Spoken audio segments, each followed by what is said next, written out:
Hello guys, welcome to my YouTube channel Lanja pharmacy. Guys, आज हम हमारे मेडिसिनल केमिस्ट्री का 4th यूनिट डिस्कस करने वाले हैं। अब तक हमने 3rd यूनिट तक डिस्कस किया था। मैंने सभी यूनिट के वीडियोस इन डिस्क्रिप्शन में डाल दिया हूं। आप जाकर प्लेलिस्ट चेक कर या आप वीडियोस पर पर्टिकुलर जाकर देख सकते हो। आज हम बात करेंगे इस यूनिट 4 पर, that is drugs acting on endocrine system. वो ड्रग्स जो एंडोक्राइन सिस्टम के ऊपर एक्ट करते हैं, line by line, in detail, in a very very very accurate manner हम इस वीडियो को देखने वाले हैं गाइस। सो इधर हम जो है ना नॉमेनक्लेचर के बारे में पढ़ेंगे, मतलब आपको स्टेरॉइड्स को किस तरीके से नॉमेनक्लेचर करना है, स्टेरॉइड्स का स्टीरियोकेमिस्ट्री और स्टेरॉइड्स का मेटाबॉलिज्म किस तरीके से होता है। नेक्स्ट सेक्स हार्मोन्स के बारे में डिस्कस करेंगे, जिसमें पर्टिकुलरली जो है ना टेस्टोस्टेरोन, नैंड्रोलोन, प्रोजेस्टेरॉन्स, ऑस्ट्रियोल, देन जो है ना हमारा ऑस्ट्रिडियोल, देन ओस्ट्रियोन, डाईइथाइल स्टिलबेस्ट्रॉल, ये सभी सेक्स हार्मोन्स के बारे में हम डिस्कस करेंगे। Then drugs for erectile dysfunction, okay, that is a sildenafil and tadalafil, उसके बारे में भी हम डिस्कस करेंगे। Oral contraceptives, corticosteroids, thyroid and anti thyroid drugs, जो वेरी इंपॉर्टेंट रोल प्ले करते हैं हमारे जो है ना मेडिसिनल केमिस्ट्री के अंदर। हाँ, इधर से आपको 10 मार्क्स का क्वेश्चन एक आना ही आना है। बहुत ही इंपॉर्टेंट कॉन्सेप्ट आज हम डिस्कस करने वाले हैं, और ये एक वीडियो काफ़ी है आप सभी 4th यूनिट के लिए, मतलब एक 4th यूनिट इस पूरे वीडियो में जो है ना समा जाएगा। और डिस्क्रिप्शन में आपको नोट्स भी मिल जाएंगे, आप बिला वजह आप मतलब नोट्स डाउनलोड कर सकते हो। चलिए स्टार्ट करते हैं गाइस। हाँ, सबसे पहले हम देखते हैं ये एंडोक्राइन सिस्टम होता क्या है। गाइस देखिए, एंडोक्राइन सिस्टम ये जो है ना बॉडी के अंदर का होम्योस्टेटिस को मेंटेन करता है, इतना आपको याद रखना है। मतलब ये एंडोक्राइन सिस्टम ये एक एंडोजीनियस केमिकल्स है, जिसे हम हार्मोन के नाम पर एक नाम देते हैं। Endocrine system it is the home for the chemicals, home for the hormones. अभी हम सेंटेंस को पढ़ते हैं। The endocrine system helps to maintain the internal homeostasis through the use of endogenous chemicals known as hormones. Okay, hormone के इस्तेमाल से हमारे body को होम्योस्टेटिस किया जाता है। When hormone is typically regarded as a chemical messenger that is released into the bloodstream to exert an effect on target cell located some distance from the hormonal release site। मतलब ये hormone का काम क्या है, ये chemical messenger की तरह act करता है, जहाँ इसकी ज़रूरत है तभी इसका इस्तेमाल होगा। फॉर एग्जांपल देखिए, अभी आपको कुत्ता देख के डर हो जाता है, शेर देख के डर हो जाता है। आपको डर किस लिए होता है? Because of the release of this endocrine hormones. Okay, आपका डेवलपमेंट मतलब बॉडी को ज़रूरत है कि डेवलप होना है, ठीक है। अगर आप देखिए, अब अभी आप 22-23 ईयर्स के हो गए, मतलब आप बोने के बोने रह गए, मतलब आपका हाइट नहीं है, मतलब आप गिड्डे मतलब बोना रह गए, डॉर्फ रह गए, तो ये समझिए एंडोक्राइन सिस्टम मतलब ग्रोथ हार्मोन्स का काम प्रॉपर तरीके से नहीं हो रहा। हाँ, अगर बॉडी जो है ना हमारी अगर उसे कह दे ग्रोथ हार्मोन को रिलीज़ करो और इस आदमी को ग्रोथ बढ़ाइए, मतलब ग्रोथ को बढ़ाइए, तभी जो है ना आपका ग्रोथ हार्मोन्स रिलीज हो जाएगा। वो आपको याद रखना है, ठीक है। मतलब ये एक मेन इंपॉर्टेंट काम है इसका। देन ये आप डायरेक्ट इधर आइए। एंडोक्राइन सिस्टम जो है ना ये रेगुलेट करता है रेस्पिरेशन को, मेटाबॉलिज्म को, ग्रोथ एंड डेवलपमेंट को, टिश्यू फंक्शन को, देन सेक्सुअल फंक्शन को, रिप्रोडक्शन को, सभी को जो है ना एंडोक्राइन सिस्टम हेल्प करता है। एंडोक्राइन ग्लैंड्स ये एक डक्टलेस ग्लैंड्स है of the endocrine system that secret their products hormones directly into the blood. ये एक डक्ट लेस है, मतलब किसी भी तरह का डक्ट नहीं रहता है, डायरेक्टली ब्लड स्ट्रीम के अंदर ये हार्मोन्स को रिलीज कर देते हैं। The major glands of endocrine system, main gland जो है ना पीनियल ग्लैंड है, थायराइड ग्लैंड है, पिट्यूटरी ग्लैंड है, pancreas, ovaries, testis, parathyroid, hypothalamus and adrenal gland, ये सभी जो है ना इंपॉर्टेंट ग्लैंड्स है एंडोक्राइन सिस्टम के, जैसे आप पिक्चर में देख ही रहे होगे, ठीक है। पीनियल हो गया, थाइमस हो गया, थायराइड हो गया, पिट्यूटरी हो गया, एड्रिनल हो गया, पैनक्रियाज, ओवरी, टेस्टिस, ये सभी के द्वारा रिलीज होने वाले ग्लैंड्स, ये सभी जो है ना एंडोक्राइन सिस्टम में बिलोंग्ड है। ओके, अभी हम स्टार्ट करते हैं steroids. Introduction to steroids. Guys, steroids they are the class of naturally occurring organic compounds with 4 rings arranged in a specific molecular configuration. अभी स्टेरॉइड्स देखिए ये ऑर्गेनिक कंपाउंड्स है, ठीक है, जो 4 रिंग्स के अंदर अरेंज्ड है, जैसे कि आपको स्ट्रक्चर में दिखाऊंगा, ठीक है। ये 4 रिंग्स का एक स्टेरॉइडल स्ट्रक्चर है, आगे इसके बारे में डिस्कस करेंगे हम। अब जस्ट आपको इंट्रोडक्शन दे रहा हूँ मैं। Steroids exhibit two principal biological functions such as important components of the cell membranes which alter membrane fluidity and signaling molecules.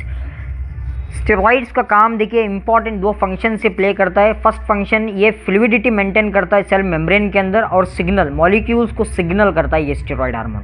Steroid hormone के बगैर हमारे बॉडी जो है ना अधूरी है, मतलब स्टेरॉइड ज़रूरी है बॉडी के अंदर। अभी वो किस लिए ज़रूरी है इन डिटेल आप इस वीडियो में बने रहिए, आपको पूरा का पूरा पता चल जाएगा स्टेरॉइड किस लिए ज़रूरी है बॉडी पर। अभी हम क्लासिफिकेशन ऑफ स्टेरॉइड्स की अगर बात करें तो गाइस, एनाबॉलिक स्टेरॉइड्स मीन्स ये एक एंड्रोजन रिसेप्टर स्टेरॉइड्स है। ये करता क्या है anabolic steroids, they enhance the muscle mass and male sex hormones. Anabolic steroids अपने आप में ये एक मास गेन हार्मोन है जो मास मसल्स को गेन करेगा, मसल्स को जो है ना बूस्ट करेगा। देन क्लासिफिकेशन की अगर नेक्स्ट बात करें, ग्लूकोकॉर्टिकॉइड्स जो हमारे एंटी इन्फ्लेमेटरी एक्टिविटी पर एक्ट करता है, मिनरलोकॉर्टिकॉइड्स जो मेंटेन ब्लड वॉल्यूम और रीनल एक्सक्रीशन पर एक्ट करता है, प्रोजेस्टिन्स फीमेल सेक्स ऑर्गन्स मतलब जो फीमेल अगर वो फीमेल जो प्रेगनेंसी को बढ़ावा दे, हाँ ये हार्मोन जो है ना वो प्रोजेस्टिन्स है। देन फाइटोस्टेरॉइड्स प्लांट हार्मोन्स मतलब प्लांट स्टेरॉइड्स, जो स्टेरॉइड्स प्लांट से आने वाले हैं उसको हम क्या कहते हैं फाइटोस्टेरॉइड्स। देन एर्गोस्टेरॉइड्स फंगी और विटामिन डी से जो स्टेरॉइड्स आते हैं उनको हम एर्गोस्टेरॉइड्स कहते हैं गाइस। जैसे कि वैसोग्रेन टैबलेट के अंदर जो है ना एर्गोस्टेरॉइड नाम का एक कंटेंट है, वो स्टेरॉइड जो है ना आपको फंगी से मिलता है गाइस। नेक्स्ट बात करते हैं हम नॉमेनक्लेचर ऑफ स्टेरॉइड्स जो एक वेरी इंपॉर्टेंट है गाइस। देखिए beginning in 1950 nomenclature rules for the steroids were being developed and the most recent IUPAC IUB Joint Commission rules for systematic steroid nomenclature were published in 1989। मतलब steroids को naming करने के लिए एक nomenclature को बनाया गया जिस पर हम आप आज बात करेंगे। The steroid structure is composed of the 17 carbon atoms. आप देख रहे हैं, देखिए गाइस ये जो है ना हमारा एक 17 कार्बन एटम का एक स्टेरॉइड एक स्ट्रक्चर है, ठीक है। आपको नंबरिंग भी दिख रहा होगा 1 2 3 4 5 6 7 8 अब तक, मतलब 17 कार्बन तक जो है ना ये आपको नंबरिंग दिख जाएगा। ओके 3 6 मेंबर्ड साइक्लोहेक्सेन रिंग्स आपको वो भी दिख रहा है 3A B C, ये तीनों जो है ना 6 मेंबर्ड साइक्लोहेक्सेन रिंग है। और 1 जो है ना D, ये वाला D वाला क्या है, ये 5 मेंबर्ड साइक्लोपेंटेन रिंग है, ठीक है 5 मेंबर्ड साइक्लोपेंटेन रिंग है। Steroids vary by the functional group attached to this 4 ring core and by oxidation state of the ring। मतलब स्टेरॉइड्स किस तरह से हम डिफ्रेंशिएट कर सकते हैं स्टेरॉइड को जो है ना, मतलब ये जो 17 रिंग वाला जो आपको दिख रहा है स्ट्रक्चर, इस पर अगर किसी भी प्रकार का अटैचमेंट हो गया ओके तभी जो है ना हम स्टेरॉइड को वेरी करेंगे। वेरी मतलब डिफ्रेंशिएशन, स्टेरॉइड्स पर हम डिफ्रेंशिएशन तभी कर सकते हैं कब, जब जो है ना इन स्टेरॉइड्स पर किसी भी प्रकार का एक सब्सटीट्यूशन ऐड हो जाएगा। आपको मैं आगे बताऊंगा उस टाइप सब्सटीट्यूशन का बारे में गाइज। और एक बात बहुत ही इंपॉर्टेंट बात मैं आपको बताने वाला हूँ। देखिए almost all steroids are named as derivatives of any one of the following basic steroidal rings. आपको आगे पता चलेगा इसका मीनिंग। अभी देखिए ये जो 17 कार्बन स्ट्रक्चर जो आपको दिख रहा है ना, इसको हम कहते क्या हैं साइक्लोपेंटेनो पर हाइड्रोफिनेंथ्रीन रिंग, मतलब ABC। ओके कहीं ना कहीं आपको ये आपने इसको देखा होगा, जाना पहचाना से ABC, मतलब ये फिनेंथ्रीन का स्ट्रक्चर है। इसको हम कहते क्या है फिनेंथ्रीन बोलते हैं। हाँ अगर इसको 5 मेंबर्ड रिंग एक अटैच हो गया है साइक्लो, इसको हम क्या कहते हैं साइक्लोपेंटेनो पर हाइड्रोफिनेंथ्रीन रिंग। अभी देखिए steroid solid line indicates groups above the plane of the nucleus beta configuration and the dotted line indicates the alpha configuration। देखिए गाइस एक बात मैं आपको बताना चाहता हूँ, ये सॉलिड लाइन जो आपको दिख रहा है ना, इसको जो है ना बीटा कॉन्फ़िगरेशन से हम डिनोट करते हैं। मतलब ये भी एक नॉमेनक्लेचर का एक रूल है। और जो डॉटेड लाइन से जो आपको दिख रहा है ना, वो जो है ना अल्फा कॉन्फ़िगरेशन से हम डिनोट करते हैं। देखिए 5 अल्फा गोनेन, मतलब जो है ना ये डॉटेड लाइन जो है ना हम अल्फा के साथ इसको डिनोट कर रहे हैं। और बीटा मतलब ये जो सॉलिड लाइन जो आपको दिख रही है ना ये वाला, इसको हम बीटा गोनेन बोल के डिनोट करते हैं, क्योंकि लाइन कैसा है उधर सॉलिड तरीके का लाइन बन रहा है। ये सभी आपको याद रखना है guys. Okay the configuration of the hydrogen at C5 position always indicate in the name. C5 position मतलब इधर जो है ना ये आपको नेम इंडिकेट करेगा। आपको बताऊंगा मैं, मतलब इधर सब्स्टिट्यूशन होगा मैं आपको बताऊंगा, ठीक है। नेक्स्ट नेक्स्ट बात करते हैं गाइज हम, देखिए compounds with 5 alpha cholestane belong to the allo series. मतलब अगर 5 अल्फा कोलिस्टेन हो गया, मतलब 5 अल्फा मतलब अगर ये आपको दिख रहा है HH, हाँ अगर ये जो है ना डॉटेड लाइन अगर 5th पोजीशन पर ऐड हो गया तो हम उसको अलो सीरीज कहेंगे। अगर वही लाइन डॉटेड के बगैर अगर वो जो है ना बीटा मतलब सॉलिड लाइन हो गया तभी उसको हम क्या कहेंगे, नॉर्मल सीरीज कहेंगे। समझ रहे हो ना? हाँ समझिए। Next, if double bond is not between the sequence numbered carbon, in that case both carbons are indicated in the name. The symbol delta is used to indicate C double bond C bonds. आपको मैं जो कह रहा हूँ वो point आपको याद रखना है। डेल्टा मतलब ये जो आपको ये सिंबल दिख रहा है ना, ये सिंबल जो है ना डबल बॉन्ड को रिप्रेजेंट करता है नॉमेनक्लेचर के अंदर। ठीक है, अभी देखिए सबसे पहले हम गोनेन के बारे में बात करते हैं। The parent tetracyclic hydrocarbon without methyl group at C10 and C13। अक्सर स्टेरॉइड के अंदर C10 और C13 पर एक सब्स्टिट्यूशन होता है। C10 और इधर मिथाइल ग्रुप का जो है ना सब्स्टिट्यूट होता है। अगर उसके बगैर आ गया तो उसको हम क्या कहेंगे, गोनाइन। ओके, दैट इज एक 17 कार्बन का एक प्लेन स्ट्रक्चर है जिसको हम गोनेन पर डिनोट करेंगे। आपको दिख रहा होगा, मतलब जो हमने डिनोट किया ना ये गोनेन है। क्या है ये? गोनेन है। अगर इस पर डॉटेड लाइन हो या सॉलिड लाइन हो, अगर इस किसी भी प्रकार का एक लाइन हो गया तो हम उसको क्या कहेंगे? अगर डॉटेड लाइन होगा तो हम उसको अल्फा कहेंगे, अगर सॉलिड लाइन होगा तो हमको उसको क्या कहेंगे, बीटा कहा जाएगा। हाँ तो गाइस, नेक्स्ट हमारा जो है ना स्टेरॉइड दैट इज ईस्ट्रेन। अभी उसको हम किस तरीके से नॉमेनक्लेचर करते हैं वो आपको दिखाऊंगा मैं। देखिए मिथाइल ग्रुप इधर जो है ना 13 पोजीशन पर ऐड है। ये हमारा 13 पोजीशन है ना, ये हमारा कौन सा पोजीशन है? 13 पोजीशन है। हाँ 13 पोजीशन पर मिथाइल ग्रुप ऐड है, मगर 10th पोजीशन पर मिथाइल ग्रुप ऐड नहीं है, इसलिए हमें इसको क्या कहेंगे, ईस्ट्रेन कहेंगे। ठीक है, अगर डॉटेड लाइन होगा तो उसको अल्फा ईस्ट्रेन, अगर सॉलिड लाइन होगा तो उसको बीटा ईस्ट्रेन। अल्डोस्ट्रेन के उसके अंदर होता क्या है गाइस, इसके अंदर जो है ना C10 और C13 दोनों पर जो है ना मिथाइल ग्रुप ऐड हो जाएगा। आपको नंबरिंग दिख रहा होगा, ये देखो C10 और ये देखिए C13, इन दोनों पर जो है ना मिथाइल ग्रुप का ऐड है, मतलब CH3 ग्रुप का जो है ना ऐड है। अगर इन दोनों ग्रुप का CH3 ग्रुप का अगर एडिशन हो गया तभी हम उसको क्या कहेंगे, उसको एंड्रोस्टेन कहा जाएगा।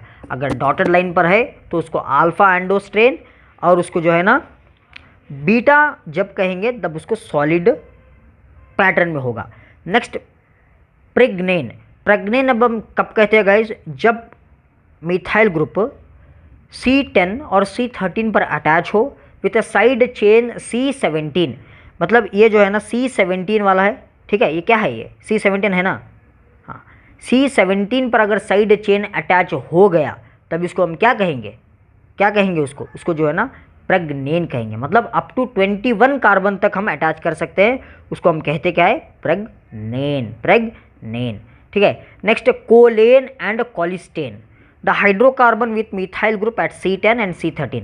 अगर हाइड्रोकार्बन मतलब C10 और C13 पोजीशन पर मिथाइल ग्रुप अटैच है, ठीक है, विथ C17 पर एक कार्बन का ब्रांच है जो अप टू 24 तक बना होता है, उसको हम कहते क्या है, कोलेन कहते हैं। अगर वही एक चेन अगर 27 तक हो गया उसको हम क्या कहेंगे, कोलस्टेन। इसको जो है ना कोलेन कहा जाएगा, इसको कोलस्टेन कहा जाएगा, क्योंकि ये जो है ना 27 कार्बन का है और ये जो है ना कोलेन ये हमारा 24 कार्बन का है। ठीक है, आप डिफरेंस समझ रहे हो ना। अगर डॉटेड लाइन हो तो अल्फा, अगर जो सॉलिड लाइन हो तो उसको हम क्या कहेंगे, बीटा कहेंगे। नेक्स्ट, स्टीरियो केमिस्ट्री के बारे में बात करते हैं guys. Stereo chemistry of steroids. Stereo chemistry का मतलब क्या, देखिए स्टीरियो केमिस्ट्री का माना इतना ही है, 3D स्ट्रक्चर्स। स्टीरियो केमिस्ट्री मतलब 3D structures. There are 6 asymmetrical carbon atoms. आपको दिख रहा होगा, मतलब 5, 8, 9, 10, 13, 14। ओके, जहाँ पर ब्रिज है वहाँ पर असिमेट्रिक कार्बन है। हमारा 5 हो गया, 10 हो गया, और ब्रिज देखिए 8 और 9 पर ब्रिज बन रहा है, देन 13 और 14 पर ब्रिज बन रहा है ना। आपको जो मैं रेड कलर का एक डॉट दिखा रहा हूँ ना, वो जो है ना वो ब्रिज वाला है। देखो इधर एक ब्रिज बना रहा है फ्यूज़ होने के लिए, इधर एक ब्रिज बना रहा है फ्यूज़ होने के लिए, इधर एक ब्रिज बना रहा है फ्यूज़ होने के लिए। ओके, जैसे कि आपने बहुत सारे ब्रिजेस देखा होगा, ब्रिज किस लिए बनाया जाता है, फ्यूज़ होने के लिए। मतलब जोड़ने के लिए ब्रिज बनाया जाता है, ठीक है। Then skeleton of the steroid with asymmetric centre. हाँ, और एक बात मैं आपको कहना चाहता हूँ गाइज, देखिए स्टेबल कब होगा, चेयर फॉर्म के अंदर ज़्यादा स्टेबिलिटी मेंटेन कर सकेंगे हम when compare to the boat form, क्योंकि चेयर फॉर्म के अंदर होता क्या है गाइज, चेयर फॉर्म के अंदर जो है ना स्ट्रेन कम रहता है, अगर स्ट्रेन कम होगा तो स्टेबिलिटी हमारा ज़्यादा होगा। यही इधर बताया गया है, cholestane, androstane, pregnane exist in 2 conformation such as chair form and boat form. Chair form is more stable than the boat form due to less angle strain. इधर देखिए, इधर स्ट्रेन बन रहा है, कितना बोर्ड के अंदर जो है ना ये ज़्यादा स्ट्रेन बन रहा है, ओके। इधर देखिए स्ट्रेन मतलब कम बन रहा है मगर कम बन रहा है। अगर कम बनेगा तो जो है ना वो मोर स्टेबल रहेगा, और ज़्यादा बनेगा तो वो जो है ना लेस स्टेबल बन जाएगा। आपको बस यही को याद रखना है गाइस। देखिए ये जो है ना ये भी हमारे स्ट्रक्चर्स है, आपको इसको मतलब देखना है आपको। अब हम बात करेंगे नेक्स्ट स्टीरियोकेमिस्ट्री की बात करेंगे हम, बिल्कुल घबराइए मत। Yes, the aliphatic side chain at C17 position is always assumed to be beta configuration. The term cis and trans are sometimes used to indicate the backbone of the stereochemistry between the rings. अब इस cis और trans का इस्तेमाल किस लिए किया जाता है?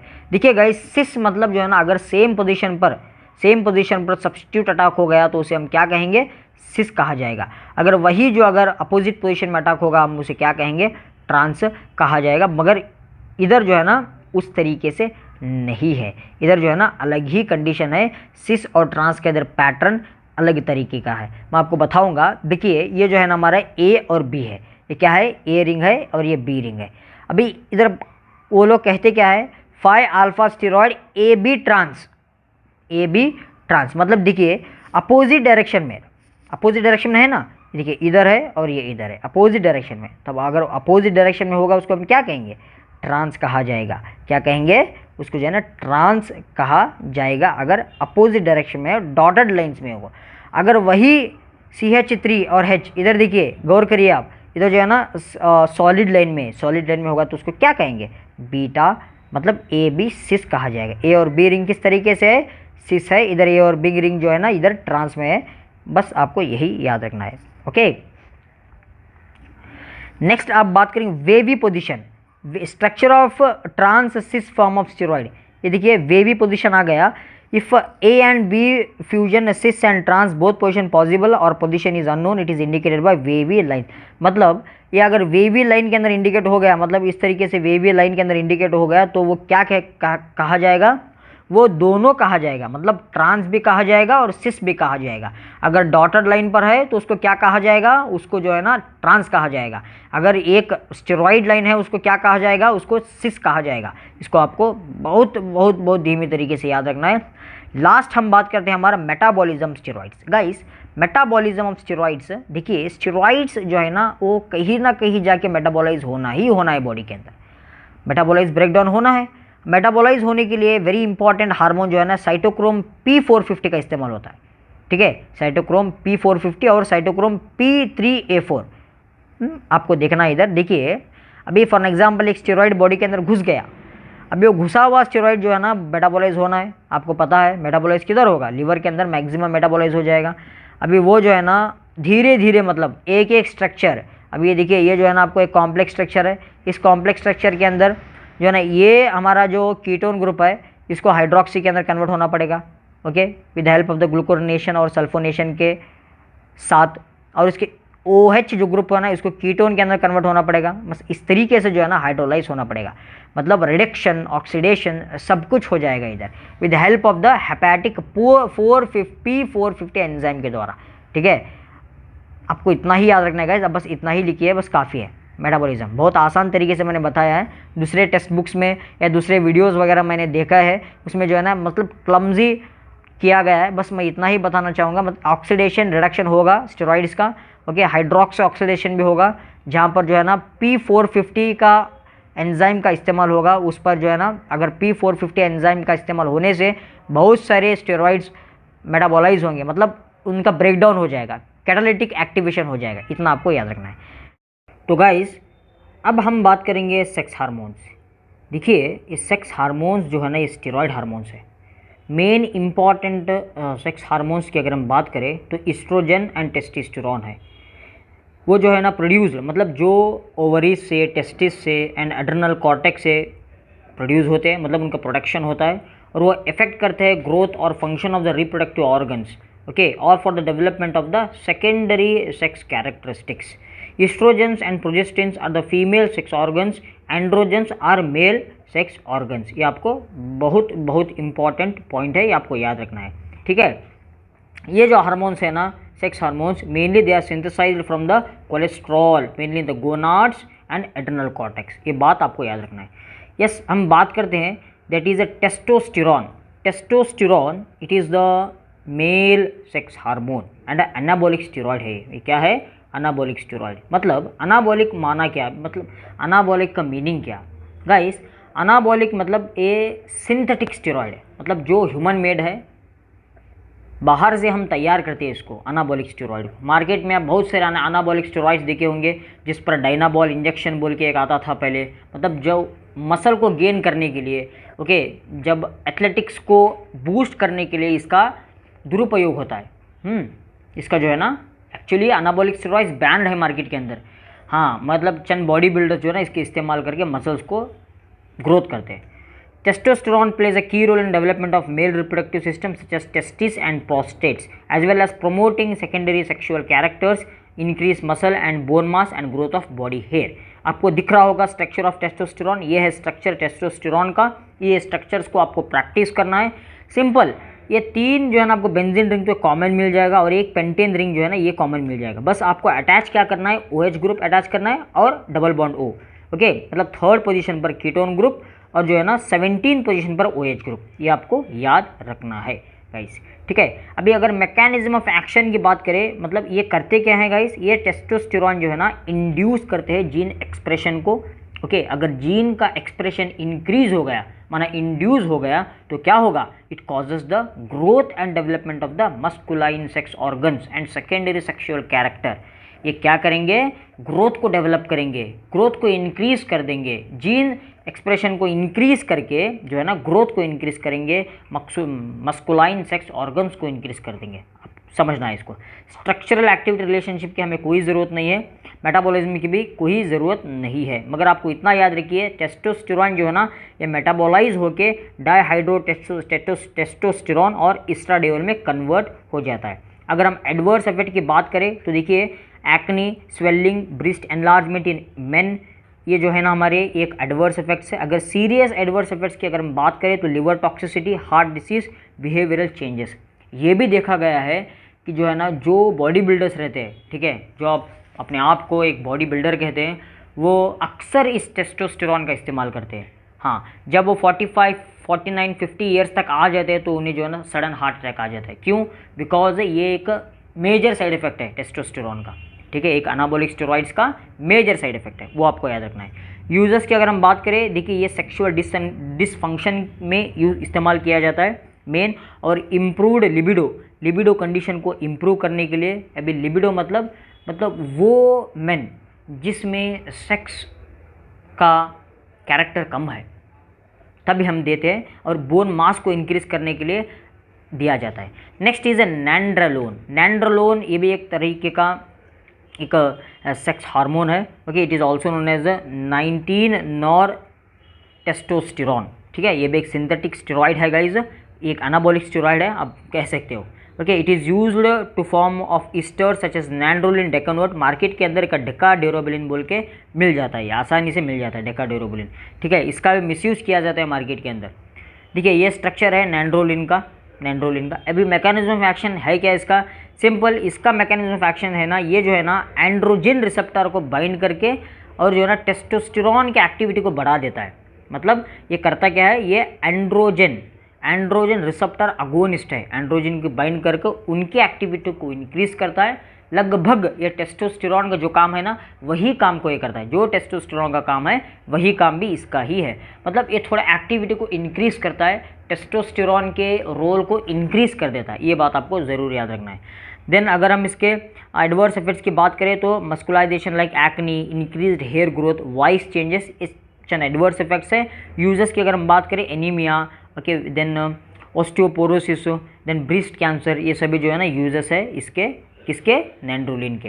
देन प्रोजेस्टेरॉन्स, प्रोजेस्टेरॉन्स एक स्टेरॉइड हार्मोन्स है, okay, they are also called as progestagens, ठीक है, प्रोजेस्टेजेंस के नाम से इन्हें बुलाया जाता है, ये मेनली फीमेल हार्मोन है, ठीक है। अब इसका मैकेनिज्म ऑफ एक्शन होता क्या है गाइज, ये देखिए आप इतना याद रखिए, प्रोजेस्टेरॉन एक वेरी इंपॉर्टेंट हार्मोन है जो प्रेगनेंसी को बढ़ावा देता है, ठीक है। अभी किस तरीके से बढ़ावा देता है, ये जो है ना मतलब इम्प्लांटेशन को इम्प्रूव करता है। अभी किस तरह के तरीके से, progesterone converts the endometrium to its secondary stage to prepare the uterus for implantation. At the same time progesterone alters the vaginal epithelium and cervical mucus making it thick and impenetrable to sperm. मतलब ये जो है ना cervical membrane को, endometrium को thick कर देता है, जहाँ पर इम्प्लांटेशन बहुत आसान तरीके से होगा। मैं आपको दिखा रहा हूँ साइड में, देखिए आप, इम्प्लांटेशन अगर आसान तरीके से हो गया तो क्या होगा, मतलब प्रेगनेंसी में किसी भी तरीके की रुकावट नहीं आएगी, ओके, ये आपको याद रखना है। नेक्स्ट हम देखते हैं गाइस इसका एडवर्स इफेक्ट्स। एडवर्स इफेक्ट देखिए, abdominal cramps, depression, dizziness, headache, other side effects like anxiety, cough, diarrhoea, fatigue, musculoskeletal pain हो गया, नोजिया, ब्लॉटिंग, इरिटेबिलिटी।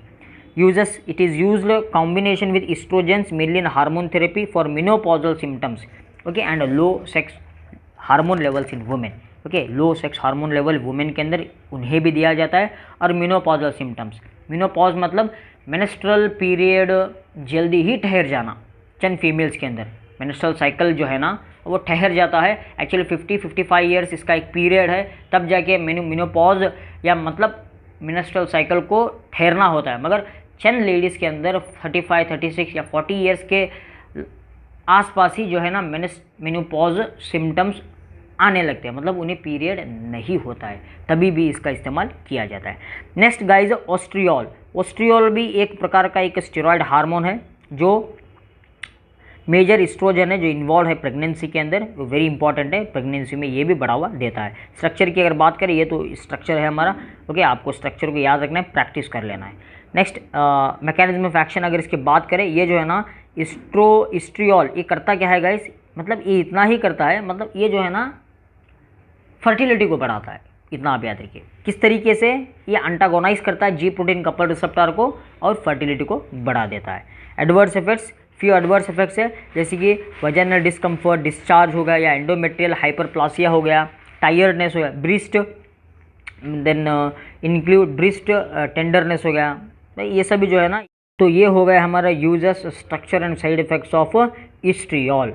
अभी नेक्स्ट जो हमारा इम्पॉर्टेंट हार्मोन है, दैट इज़ स्टेरॉइड हार्मोन हम कह सकते हैं, और फीमेल सेक्स हार्मोन में एक है ये, दैट इज़ एस्ट्राडियोल। अभी एस्ट्राडियोल ये भी एक फीमेल सेक्स ऑर्गन है जो है ना मतलब लो ईस्ट्रोजन लेवल्स हो गए वुमेन के अंदर, ओके, इन्हें ट्रीट करने के लिए जाता है। अगर ईस्ट्रोजन कम हो गया तो ईस्ट्रोजन को बूस्ट करने के लिए इस एस्ट्राडियोल का इस्तेमाल किया जाता है, आपको बस इतना ही याद रखना है गाइस, ओके।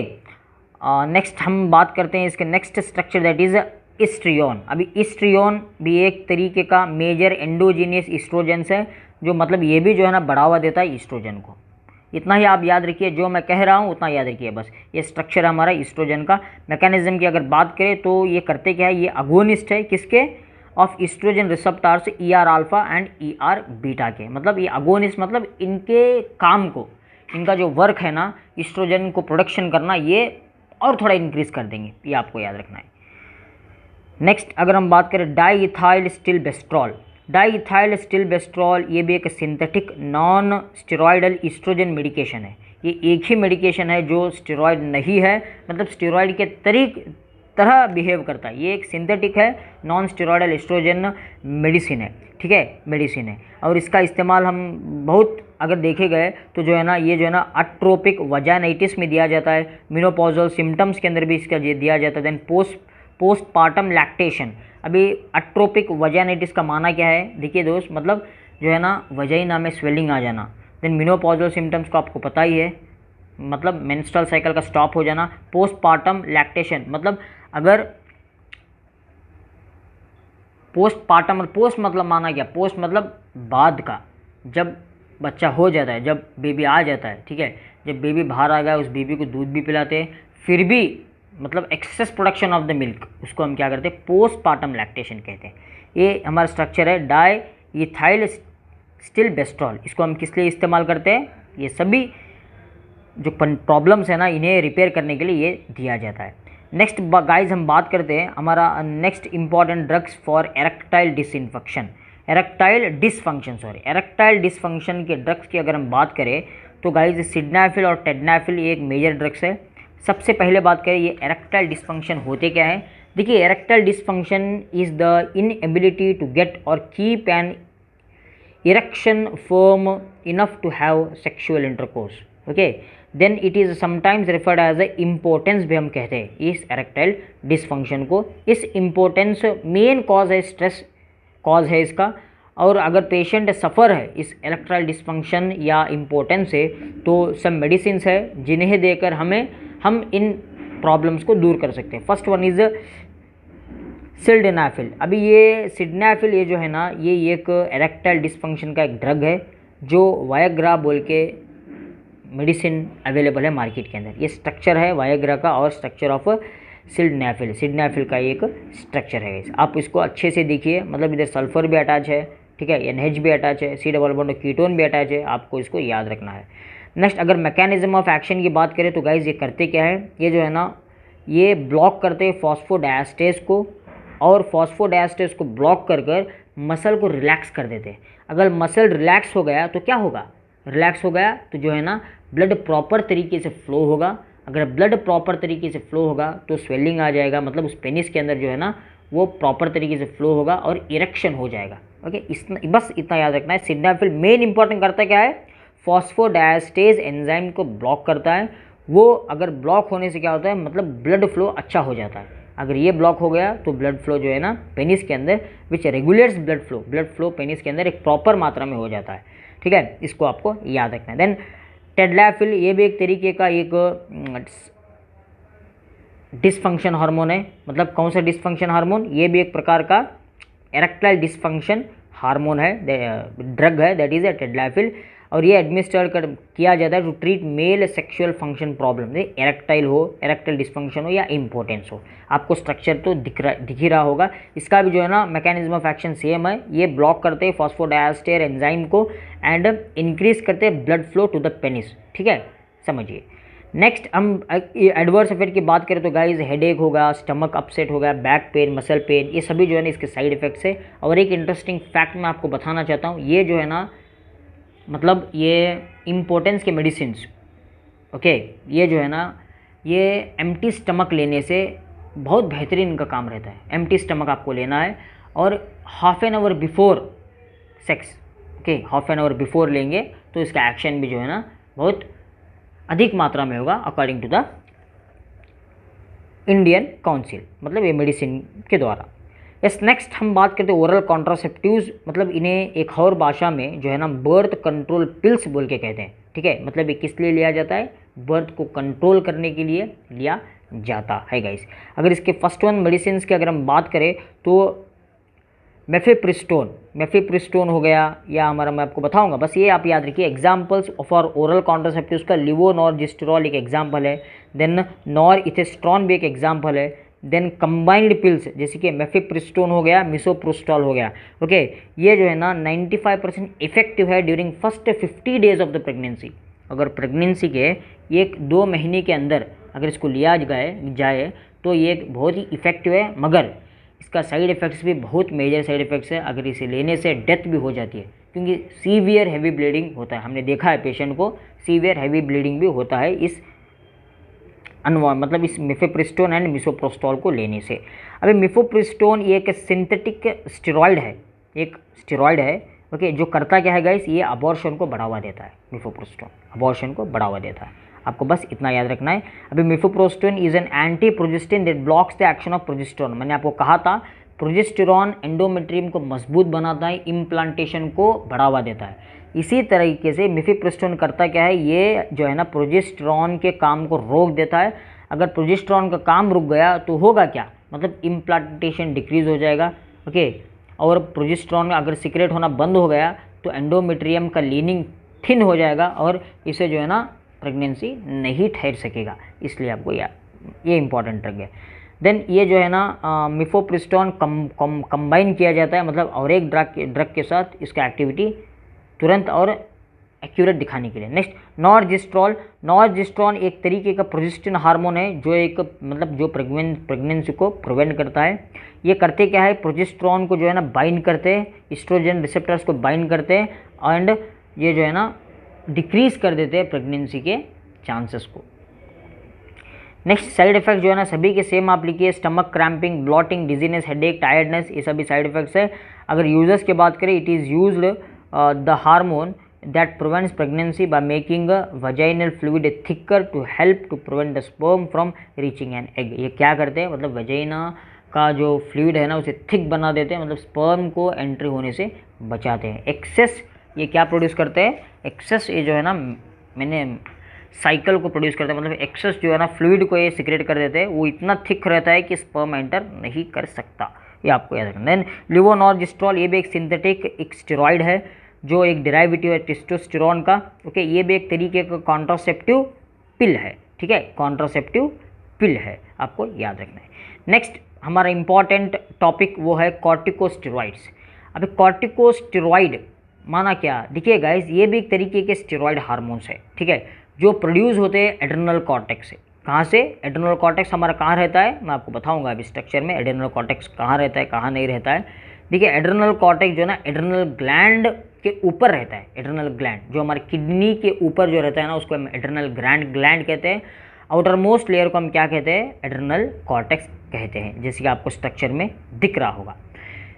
अगर हम कॉर्टिकोस्टेरॉइड्स, ये एक स्टेरॉइड हार्मोन्स है, they are produced in the adrenal cortex, these are the class of drugs that lowers the inflammation of the body. अगर बॉडी के अंदर किसी भी तरीके का इन्फ्लेमेशन हो गया तो इस इन्फ्लेमेशन को इस कॉर्टिकोस्टेरॉइड्स के द्वारा हम ठीक कर सकते हैं। ठीक है, ये एक मतलब इम्यून सिस्टम को डिप्रेस कर देता है। ओके, एक्टिव इम्यून सिस्टम को ये क्या कर देता है, रिड्यूस कर देता है।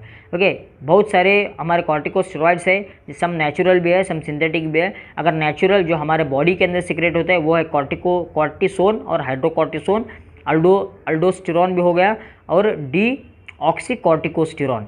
ये अल्डोस्टेरॉन और डीऑक्सीकॉर्टिकोस्टेरॉन एक मिनरलोकॉर्टिकॉइड्स है। देन अगर हम कॉर्टिसोन और हाइड्रोकॉर्टिसोन की बात करें तो ये है हमारे ग्लूकोकॉर्टिकॉइड्स है। ठीक है, अगर ग्लूकोकॉर्टिकॉइड सिंथेटिक की अगर बात करें तो प्रेडनिसोलोन हो गया, देन प्रेडनिसोन, ट्राइएमिनिकुलोन, बेटामेथासोन, डेक्सामेथासोन, ये जो है हमारा सिंथेटिक ग्लूकोकॉर्टिकॉइड्स है। अगर हम सिंथेटिक मिनरलोकॉर्टिकॉइड्स की अगर बात करें तो फ्लूड्रोकॉर्टिसोन, ये हमारा जो है ना सिंथेटिक मिनरलोकॉर्टिकॉइड है। कॉर्टिसोन एक कॉर्टिकोस्टेरॉइड हार्मोन है जो एड्रेनल ग्लैंड से रिलीज़ किया जाता है और इसका काम क्या है, इन्फ्लेमेशन को रोकता है गाइस, ये आपको याद रखना है, इन्फ्लेमेशन को रोकता है। और इसके हम साइड इफेक्ट्स की बात करें तो कॉजिंग स्वेलिंग हो जाता है, लोअर लेग्स के अंदर फ्लूइड रिटेंशन भी हो जाता है। ठीक है, problems with mood swings, memory and behaviour भी चेंजेस हो जाते हैं अगर इसका ज़्यादा प्रोड्यूस हो गया तो। Next is hydrocortisone. हाइड्रोकॉर्टिसोन भी एक तरीके का नेचुरल कॉर्टिकोस्टेरॉइड है, नेचुरल ग्लूकोकॉर्टिकॉइड है। ठीक है, ये क्लास है कॉर्टिकोस्टेरॉइड्स का। ये हम किस लिए दिया जाता है, मतलब ये रेडनेस को, स्वेलिंग को, ईचिंग को, मतलब स्किन कंडीशंस को ठीक करने के लिए इसका इस्तेमाल होता है। ये स्ट्रक्चर है हमारा हाइड्रोकॉर्टिसोन का। ठीक है, ये भी एक स्टेरॉइड है। मैकेनिज्म ये करते क्या है गाइज, ये जो है ना बाइंड करते हैं ग्लूकोकॉर्टिकॉइड से और इनहिबिट करते हैं फॉस्फोलाइपेज A2 को। ओके, अगर फॉस्फोलाइपेज A2 और कप्पा बीटा सेल्स का इनहिबिट हो गया तो एंटी इन्फ्लेमेटरी एक्टिविटी एक्टिवेट हो जाएगा, मतलब इन्फ्लेमेशन को रिड्यूस कर देगा। अगर हम एडवर्स इफेक्ट्स की बात करें तो heart burn, headache, dizziness, menstrual period changes, ये सभी इसके एडवर्स इफेक्ट्स है। Uses, it is use to treat the redness, swelling, itching, discomfort of various skin condition. Next prednisolone. Prednisolone भी एक तरीके का सिंथेटिक ग्लूकोकॉर्टिकॉइड है जो मार्केट के अंदर अवेलेबल है। ओके, ये एलर्जिक कंडीशन में इस्तेमाल होता है। ये हमारा स्ट्रक्चर है प्रेडनिसोलोन का, नोट्स आपको डिस्क्रिप्शन में मिल जाएंगे। नेक्स्ट बेटामेथासोन, ये भी एक तरीके का सिंथेटिक हार्मोन है। ओके, ये आपका स्ट्रक्चर बेटामेथासोन का, बस इतना ही याद रखना है। मतलब ये जो है ना स्किन कंडीशंस को ट्रीट करने के लिए इन्फ्लेमेशन पर दिया जाता है और अगर ज़्यादा मतलब अस्थमा प्रॉब्लम है तभी भी इसका बेटामेथासोन का इस्तेमाल होता है। Next dexamethasone. डेक्सामेथासोन भी एक ग्लूकोकॉर्टिकॉइड है, मतलब ये भी एक सिंथेटिक ग्लूकोकॉर्टिकॉइड है जो स्किन प्रॉब्लम हो या बोन्स का प्रॉब्लम हो, दैट इज़ रोमेटिक प्रॉब्लम्स में भी, एलर्जी में, अस्थमा में, COPD में, मतलब क्रोनिक ऑब्स्ट्रक्टिव लंग डिसीज़ में इसका इस्तेमाल होता है गाइस। ठीक है, एक स्टेरॉइड है। देन हमारा लास्ट इस यूनिट का last topic thyroid and anti thyroid glands. Guys thyroid एक बटरफ्लाई ग्लैंड है, बटरफ्लाई मतलब शेप्ड ग्लैंड जो प्रेजेंट रहता है low on the front of the neck, neck के फ्रंट में जो आपको मतलब दिख रहा है ये जो है ना हमारा थायराइड ग्लैंड है। ओके, ये जो है ना हमारा थायराइड ग्लैंड है जिसे 2 लोब्स है connected to the bridge called isthmus. ठीक है, ये आपको दिख रहा है, मतलब ये एक लोब हो गया और ये एक लोब हो गया जो इस्टमस के द्वारा कनेक्शन है, इस्टमस के द्वारा कनेक्टेड है। ठीक है, नेक्स्ट मेनली थायराइड ग्लैंड पास 2 सेल है, एक फॉलिकुलर सेल है जो मोर अबंडेंट है, मतलब ज़्यादा अमाउंट में है, जो मेजरली सेक्रेटरी सेल्स है, दे सेक्रेट द थायराइड हार्मोन्स। ये फॉलिकुलर सेल्स जो ये थायराइड ग्लैंड के अंदर है यही थायराइड हार्मोन को सीक्रेट करते हैं। देन पैरा पॉलिकुलर सेल्स मतलब सी सेल्स, ये जो है ना मतलब कम मात्रा में रहते हैं, ये कैल्सिटोनिन को सीक्रेट करते हैं जो कैल्शियम प्रोडक्शन के अंदर वेरी इंपॉर्टेंट है। नेक्स्ट हम बात करते हैं guys 2 types of hormones, very important hormones जो हमारा T3 एंड T4 हार्मोन्स के नाम से है। T3 मतलब ये जो है ना हमारा ट्राईआइडोथायरोनिन है या triiodothyroxine. Then one more is a T4 that is a tetraiodothyroxine और थायरोक्सिन सिंपल हम कह सकते हैं। ये ट्राईआइडोथायरोनिन और T3 का स्ट्रक्चर देखिए इस तरीके से है और इसके जो है ना थायरोक्सिन और टेट्राहाइड्रोथायरोक्सिन, टेट्रा मतलब 4 नंबर का आपको आयोडीन मिलेगा, इसलिए देखिए 1 2 3 और 4 इसलिए इसको टेट्रा कहते हैं। अगर 3 नंबर का मतलब 3 अगर आयोडीन होगा 1 2 3 इसलिए क्या कहते हैं ट्राई आयोडो कहते हैं guys.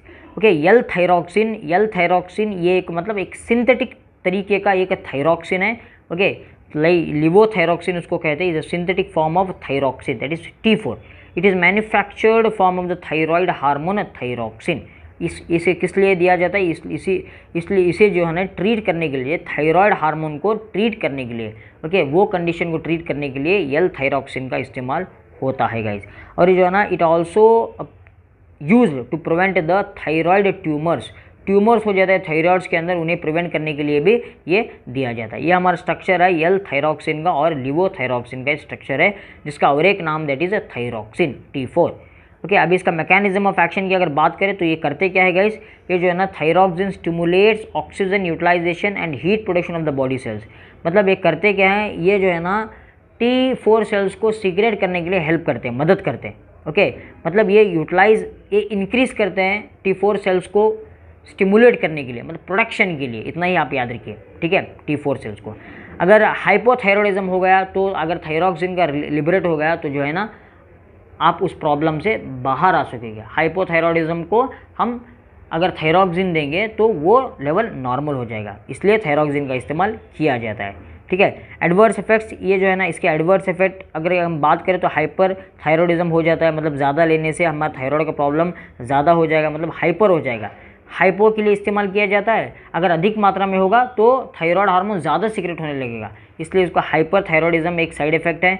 Then tachycardia, then tremor, nervousness, insomnia, diarrhoea, weight loss, ये सभी साइड इफेक्ट्स है। यूजर्स की बात करें तो ये हाइपोथायरॉयडिज्म को ट्रीट करने के लिए दिया जाता है, जिसका और एक नाम है अंडर एक्टिव थायराइड। मतलब अंडर एक्टिव मतलब उतने एक्टिव नहीं है, अंडर में है। ओके, उतना थायराइड हार्मोन सीक्रेट नहीं होगा, तभी उसको सीक्रेट करने के लिए दिया जाता है। तो गाइज नेक्स्ट है हमारा एल थायरोनिन भी ये एक थायरोक्सिन तरीके का एक इसका मैकेनिज्म है, मतलब ये भी मतलब ये जो है ना थायराइड हार्मोन डेफिशिएंसी हाइपोथायरॉयडिज्म को ट्रीट करने के लिए ये दिया जाता है। अंडर एक्टिव थायराइड डिसीज़ को ट्रीट करने के लिए इसका इस्तेमाल होता है एल थायरोनिन का। नेक्स्ट हमारा ड्रग है दैट इज प्रोपाइल थायोयूरैसिल। ये एक ऐसा मेडिकेशन है, मतलब ये अपोजिट है एल थायरोनिन को और एल थायरोक्सिन को। प्रोपाइल थायोयूरैसिल ये ट्रीट किया जाता है मतलब हाइपर थायरॉयडिज्म को।